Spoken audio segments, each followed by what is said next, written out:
ہم کہہ رہے ہیں قرآن میں لکھا ہے ایاک نعبد و ایاک نستعین، یہ کہتے ہیں نہیں جی وہ سلطان باؤ نے تو کہا ہے سن فریاد پیرا دیا پیرا. یعنی ہم آیت پڑھ رہے ہیں اور یہ آگے شعر پڑھ رہے ہوتے ہیں، ہم حدیث پڑھ رہے ہوتے ہیں، یہ کہانیاں اور واقعات سنا رہے ہوتے ہیں. اے پھر کیوں کیا جاندہ جی، اور اے پھر کیوں کیا جاندہ، وہ ہوندے ہی کدھر ہی نہیں ہے. ہم رفع الیدین کی حدیثیں بیان کر رہے ہوتے ہیں، یہ کہتے ہیں جی وہ اے پھر کیوں کیا جاندہ ہے کہ وہ بت رکھ کے آندے سن، وہ سرکار کو پتہ نہیں، سانوں نہیں پتہ کیوں کیا جاندہ ہے. اور بیان کرنے والے بھی ان ناسکے نے. جب سے ہم نے کہا کہ کوئی جھوٹی حدیث ہی سنا دیں، ضعیف چھوڑ دیں، جھوٹی حدیث کسی کتاب میں لکھی ہو، یعنی انگوٹھے چومنے والی جھوٹی حدیثیں ہیں لیکن کہیں لکھی ہوئی ہے موضوعات شریف میں. وہ گھڑی ہوئی حدیثوں کے اوپر جو کتاب لکھی ہے نا، ابن جوزی نے بھی لکھی، ملا علی قاری نے بھی لکھی، اور لوگوں نے بھی، کہ بڑی بڑی گھڑی ہوئی حدیثیں کون سی ہیں. لیکن یہ بغلوں میں بت رکھنے والی تو کوئی گھڑی ہوئی حدیث بھی نہیں ہے، اور پبلک کے اندر مشہور ہے. پھر ہمیں بتانا پڑتا ہے کہ بھائی رفع الیدین تو نماز کا حسن ہے، حضور نے حکم دیا ہے جی حکم کتنے ہے. اور ایک وہ دیوبندیوں کا مولوی ہے، وہ اس کا نام رکھا ہے دلیل کا بے تاج بادشاہ. اس کے تاج کے ساتھ جو میں نے کر دیا ہوا ہے نا، وہ کہتا ہے جی میں اتنے لاکھ انعام دوں گا کوئی رفع الیدین کا حکم دکھا دے. سرکار ہم انعام نہیں لیتے، آپ سے آپ کی آخرت کا سوال کرتے ہیں کہ توبہ کریں اپنے اس جھوٹ کے اوپر. ہم دکھاتے ہیں رفع الیدین کا حکم بخاری مسلم سے، لیکن پہلے آپ بات کو سمجھیں، یہ ایک مقدمہ ہے. صحیح بخاری اور مسلم کی متفقن علیہ حدیث ہے. نبی علیہ السلام نے فرمایا اللہ نے مجھے جوامع کلمات کے ساتھ بھیجا ہے، میں بات مختصر کرتا ہوں اور مفہوم گہرا. بخاری مسلم دونوں میں حدیث ہے انما الاعمال بالنیات، اعمال کا دار و مدار تو صرف نیتوں کے اوپر ہے. اب یہ ایک جملہ ہے، اس کے اوپر پوری کتاب لکھی جا سکتی ہے. یہ ہے جوامع کلمات، اس کو آپ ذہن میں رکھیں. اب آ جائیں بخاری مسلم دونوں میں حدیث ہے. مالک بن حویرث کہتے ہیں رضی اللہ تعالیٰ عنہ علیہ السلام، ہم چند نوجوان تھے، 20 دن کے لیے حضور کے پاس گئے، مہمان بن گئے. حضور کی وفات سے 1-1.5 سال پہلے غزوہ تبوک کے موقع پر مسجد نبوی میں ٹھہرے 20 دن تک. آپ کے صبح و شام آبزرو کیے. جب حضور نے دیکھا نا کہ اب ہمیں گھر کی یاد ستا رہی ہے، تو اچھے ٹیچر کی یہی نشانی ہے کہ اس سے پہلے کہ کوئی اکتا جائے خود ہی اسے بھیج دیا جائے. آج تو آپ کہتے ہیں نا حضور میں آپ کے زمانے میں ہوتا تو ہر وقت آپ کو وضو کرواتا رہتا. ایسا نہیں ہوتا، دنیا میں ایسے نہیں معاملات چلتے. تو وہ کہتے ہیں ہمیں اپنے ماں باپ یاد آنا شروع ہو گئے. تو حضور نے جب یہ دیکھا نا کہ اب یہ ان کا انٹرسٹ لوز ہو رہا ہے، تو آپ نے کہا کہ سب کو اکٹھا کر کے کہا کہ اب اپنے گاؤں ایریا میں واپس چلے جاؤ. جب جانا تو جب نماز کا ٹائم ہو تو تم نے مجھے 5 وقت نماز پڑھتے ہوئے دیکھا ہے، ان اوقات میں تم نے نماز پڑھنی ہے.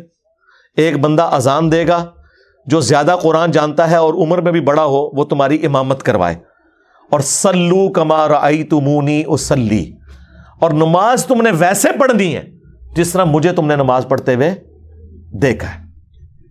کلیئر ہو گیا؟ یہ جملہ آپ کسی انٹرنیشنل عدالت میں بھی لے جائیں تو وہ آپ کے علماء کی جہالت کے اوپر ہنسیں گے کہ اس کے بعد رسول اللہ کو یہ کہنے کی ضرورت ہے کہ جب نماز شروع کرنا تو ہاتھ کانوں تک اٹھانا، جب رکوع میں جانا تو ہاتھ کانوں تک اٹھانا، جب رکوع سے سر اٹھانا تو ہاتھ کانوں تک اٹھانا، سبحان ربی العظیم رکوع میں پڑھنا، سبحان ربی العلیٰ سجدے میں پڑھنا، فجر کے 2 فرض پڑھنا، زور کے، یہ سارا کچھ آپ کو کہنے کی ضرورت ہے جو لوگ 20 دن سے حضور کو دیکھ رہے ہیں. اس کے بعد صرف ایک ہماری ذمہ داری ہے کہ جس شخص کو حضور نے یہ کہا نا تم نے نماز ویسے اسٹیبلش کرنی ہے جس طرح مجھے تم نے دیکھا ہے، ہم اس شخص سے یہ بتا دیں کہ حضور کو نماز پڑھتے ہوئے اس نے کیسے دیکھا ہے. پھر کام ختم ہو گیا نا. رفع الیدین کا حکم آ جائے گا نا بیچ میں، جب آپ نے کہا تم نے نماز اس طرح پڑھنی ہے جس طرح مجھے پڑھتے ہوئے دیکھا، جوامع کلمات ہو گئے. تو سرکار مالک بن حویرث سے پوچھ لیں، بخاری مسلم دونوں میں موجود ہے کہ مالک بن حویرث رضی اللہ تعالیٰ عنہ کہتے ہیں کہ جب نبی علیہ السلام نماز شروع کرتے تو دونوں ہاتھ کانوں تک اٹھاتے. بخاری میں صرف ہے کہ اٹھاتے، مسلم میں ہے کانوں تک، اور بخاری میں عبداللہ بن عمر کی جو حدیث ہے اس میں ہے کندھوں تک. ہتھیلیاں کندھوں کی سیدھ میں، انگلیاں کانوں کی سیدھ میں، یا یوں بھی اٹھا سکتے ہیں، کانوں تک اٹھاتے. اور رکوع میں جاتے وقت کانوں تک اٹھاتے، اور رکوع سے سر اٹھاتے تو کانوں تک اٹھاتے. مالک بن حویرث خود نماز کا طریقہ سکھا رہے ہیں, بلکہ بخاری میں الفاظ ہیں, وہ کہتے ہیں نماز کا میرا ارادہ نہیں تھا, میں تمہیں نماز سکھانے کے لیے بتا رہا ہوں کہ میں نے نبی علیہ السلام کو اس طرح نماز پڑھتے ہوئے دیکھا ہے رفع الیدین کے ساتھ. اور ایون بخاری میں جلسہ استراحت آیا ہے کہ مالک بن حویرث پہلی اور تیسری رکعت میں اس وقت تک نہیں کھڑے ہوتے تھے دوسری اور چوتھی رکعت کے لیے جب تک بیٹھ نہ جائیں دوسرا سجدہ کر کے بھی. ویسے تو الگ سے بھی بخاری میں حکم ہے, نبی علیہ السلام نے ایک تیزی سے صحابی کو نماز پڑھتے ہوئے دیکھا تو فرمایا دوبارہ پڑھو, تم نے نماز نہیں پڑھی. 3 دفعہ ہوا تو چوتھی دفعہ آپ نے جب اس کو نماز کا طریقہ سکھایا تو اس میں آپ نے فرمایا پوری تفصیل کے ساتھ ہے, جب آپ سجدے پہ پہنچے فرمایا پہلا سجدہ کرو پھر سکون سے بیٹھ جاؤ, پھر دوسرا سجدہ کرو پھر سکون سے بیٹھو اور پھر اگلی رکعت کے لیے کھڑے ہو. اس میں جلسہ استراحت کا ذکر موجود ہے. مالک بن حویرث کہتے ہیں میرا ارادہ نہیں تھا, میں صرف نماز سکھانے کے لیے تمہیں بتا رہا ہوں. اور مالک بن حویرث وہ ہیں جو حضور کی وفات سے 1-1.5 سال پہلے مسلمان ہوئے ہیں, اور آپ کو دیوبندی بریلوی حنفی یہ کہانی کرا رہے ہیں جی مکے میں رفع الیدین ہوتا تھا, مدینے میں منع ہو گیا. اور رفع الیدین کے جتنے راوی ہیں نا میجورٹی وہ ہیں جو فتح مکہ کے بعد مسلمان ہوئے ہیں, ہجرت مدینہ نہیں, فتح مکہ کے بعد 8 ہجری کے بعد. وائل بن حجر کی حدیث ہے مسلم شریف میں, ابو داؤد میں, بلکہ وائل بن حجر تو پھر 1 سال بعد ابو داؤد میں سنن نسائی میں آئے کہ دوبارہ آئے, وہ کہتے ہیں میں نے سردیوں میں دیکھا کہ صحابہ کرام چادروں کے اندر سے رفع الیدین کر رہے ہوتے تھے. اس سے یہ بھی مسئلہ پتہ چل گیا کہ چادر کے لیے ہاتھ باہر نکالنے کی ضرورت نہیں, اندر سے بھی رفع الیدین ہو سکتا ہے. 8 ہجری میں بندہ مسلمان ہو رہا ہے, 9 ہجری میں وہ دوبارہ سردیوں کے موسم میں حضور کی نماز دیکھنے کے لیے آیا مدینہ شریف اور رفع الیدین سے پڑھتے ہوئے دیکھ رہا ہے. تو مسوخ کس ٹائم ہوا ہے؟ کوئی نہیں ہوا سرکار. سنی اور شیعہ دونوں قائل ہیں رکوع میں جاتے وقت, رکوع سے اٹھتے وقت اور تیسری رکعت سے اٹھتے وقت رفع الیدین کرنے کے اوپر. یہ دلیل کے بے تاج بادشاہ جو ہے نا, ان کے تاج کی حقیقت یہ ہے جو میں آپ کو بتا رہا ہوں.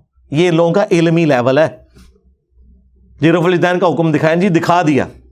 اب آپ کے پاس قیامت تک ٹائم ہے کہ آپ نے بتانا ہے کہ مالک بن حویرث نے یہ جو نعوذ باللہ غلط نماز سکھائی, کب انہوں نے توبہ کی یہ غلط نماز سکھانے سے, یہ ذرا آپ نے بتانا ہے. ابو حمید سعدی کی حدیث بخاری میں بھی ہے اور تفصیل کے ساتھ جامعہ ترمذی اور سنن نبی داؤد میں.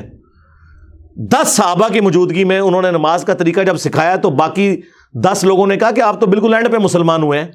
انہوں نے کہا کہ اس میں کوئی لڑائی جھگڑے والی بات نہیں, میں تمہارے سامنے نماز پڑھتا ہوں, اگر میں غلطی کروں مجھے بتا دینا. تو انہوں نے 10 صحابہ کی موجودگی میں نماز پڑھی.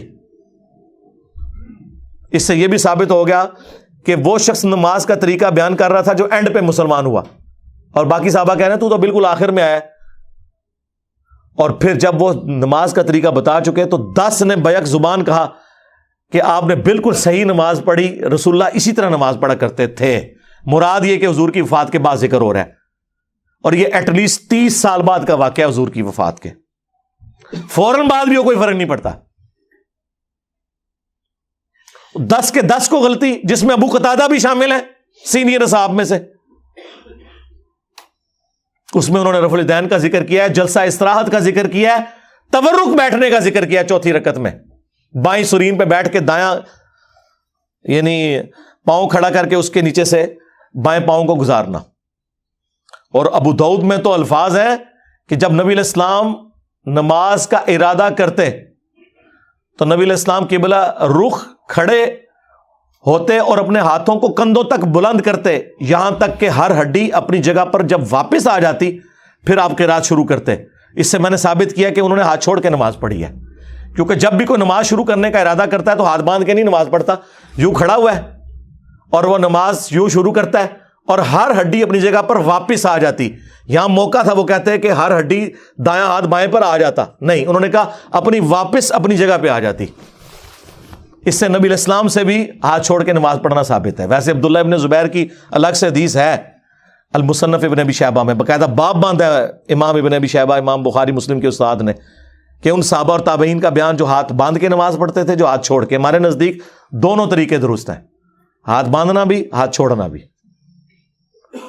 تو وہاں پہ پھر 11 صحابہ کی یہ گواہی ہوگی, 10 وہ اور 11واں جو سکھا رہا تھا.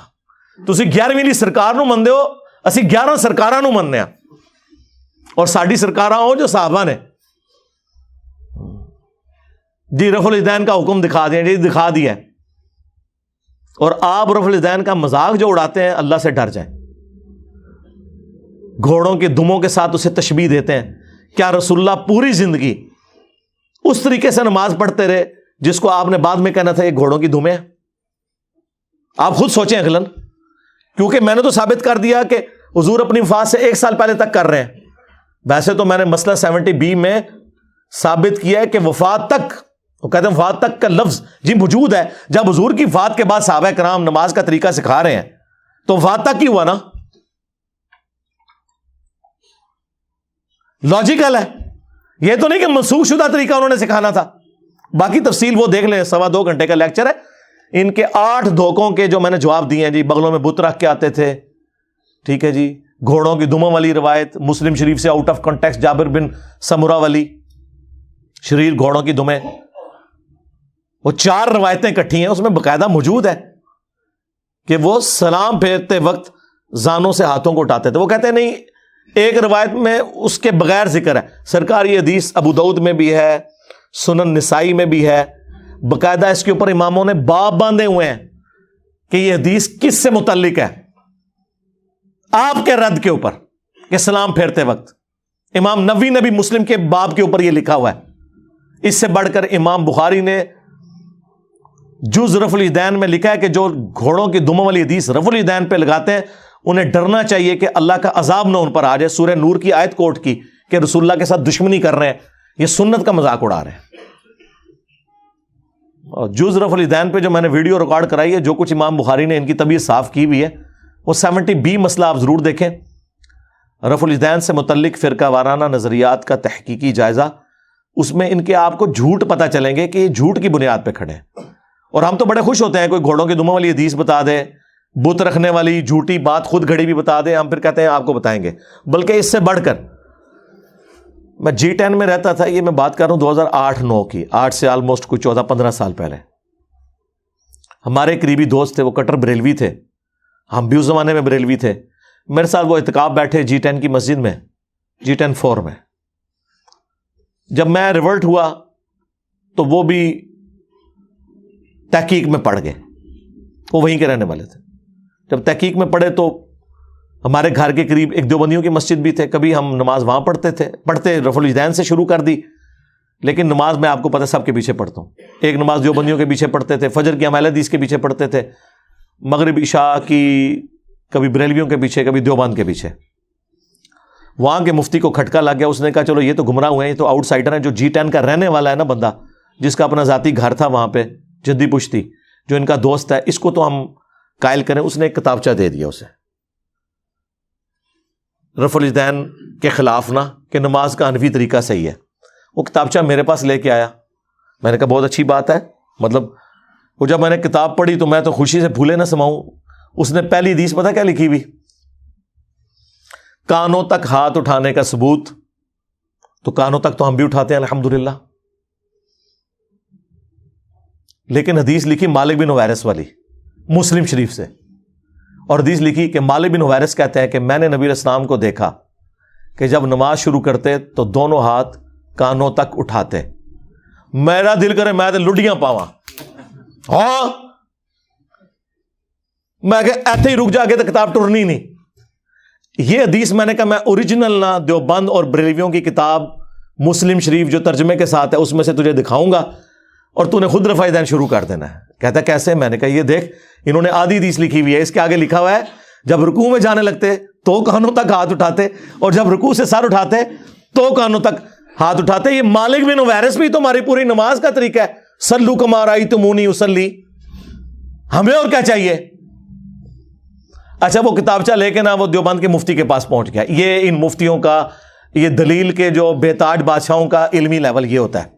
وہ جب وہاں پہ پہنچا نا، اس نے کہا یہ آپ نے جو حدیث لکھی ہے یہ آپ نے مسلم شریف سے پڑھی ہے؟ اس نے کہا یہ تو بہت بڑے عالم دین کی کتاب ہے، یقیناً یہ لکھا ہوگا۔ انہوں نے کہا لکھا تو ضرور ہے، لیکن صرف اتنا نہیں لکھا ہوا، اس کے آگے تو کچھ اور بھی لکھا ہوا ہے۔ اس نے کہا یہ ہو نہیں سکتا۔ انہوں نے کہا یہ دیکھو مسلم شریف میں لکھا ہوا ہے کہ جب نماز شروع کرتے تو کانوں تک ہاتھ اٹھاتے، اور جب رکوع میں جانے لگتے تو کانوں تک ہاتھ اٹھاتے، اور جب رکوع سے سر اٹھاتے تو کانوں تک ہاتھ اٹھاتے۔ تو یہ اس نے آدھی حدیث کیوں لکھی ہے؟ اس کے بعد کوئی گنجائش رہ گئی تھی؟ لیکن جب اللہ تعالیٰ ختم اللہ علی قلوبہم وعلی سمعہم وعلی ابصارہم غشاوہ، دلوں پر، آنکھوں پر، کانوں پر مور لگ جائے، جو سورۃ البقرہ میں آیا اور سورۃ الانعام میں آیا کہ ہم ان کے دلوں کو اور آنکھوں کو حق قبول کرنے سے پھیر دیں گے، جیسا کہ پہلی دفعہ جب ان پہ حق کھلا تھا نا تو انہوں نے حق سے اناد کیا تھا، اب ہم ان کے اوپر مورے لگا دیں گے۔ وَلَوْ أَنَّنَا نَزَّلْنَا إِلَيْهِمُ الْمَلَائِكَةَ، اور یہ اب ایسی گمراہی میں پڑ جائیں گے اگر آسمان سے فرشتے ان کے سامنے نازل ہوں اور مردے قبروں سے نکل کے انہیں یہ بتائیں نا کہ آخرت ہونے والی ہے اور قیامت کا تمام منظر ان کی آنکھوں کے سامنے آ جائے، تب بھی یہ ایمان نہیں لے کے آئیں گے، کیونکہ اللہ نے مور لگا دی ہے۔ اور یہی ہوا اس کے ساتھ۔ وہ کہتا ہے کہ جی ہم نے یہ آدھی حدیث اس لیے لکھی ہے کہ یہ ہماری دلیل تھی۔ انہوں نے کہا یار حدیث تے پوری دلیل ہوندی ہے، آدھی تے نہیں، یہ تو علماء یہود والا کام کیا ہے۔ افتؤمنون ببعض الکتاب وتکفرون ببعض، کتاب کے کچھ حصے کو مانتے ہو، کچھ کو چھوڑتے ہو، اور پھر اللہ نے کہا اس کی سزا ہے کہ دنیا میں بھی ذلت ہے اور آخرت کا بڑا عذاب تمہارا انتظار کر رہا ہے۔ اور دنیا میں دیکھ لیں میرے ہاتھوں ان کی کیا ذلت ہوئی ہے۔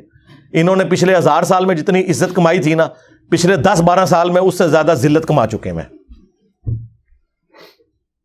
میرا ایک نعرہ ان کو لے جاتا ہے کہ میرے نبی سا ہے ہی کوئی نہیں، تیرے بابے تھے شے ہی کوئی نہیں۔ دیکھ لیں ذلت کمائی ہے انہوں نے۔ تو وہ اس کا بھی دفاع کر رہا ہے، وہ کہہ رہا ہے جی ہم نے بس اتنا ہی لکھنا تھا جو ہمیں دلیل چاہیے، کیونکہ ہم نے یہ ثابت کرنا ہے کہ کانوں تک ہاتھ اٹھانے ہیں۔ انہوں نے کہا جس جگہ سے ثابت کر رہے ہو ادھر سے تو پوری بات لوگے۔ یہ ہو سکتا ہے کہ آپ قرآن سے آدھی بات لیں کہ نماز کے قریب مت جاؤ، اور آپ کہیں کہ میں نے یہی بات ثابت کرنی تھی کہ نماز کوئی ضروری نہیں۔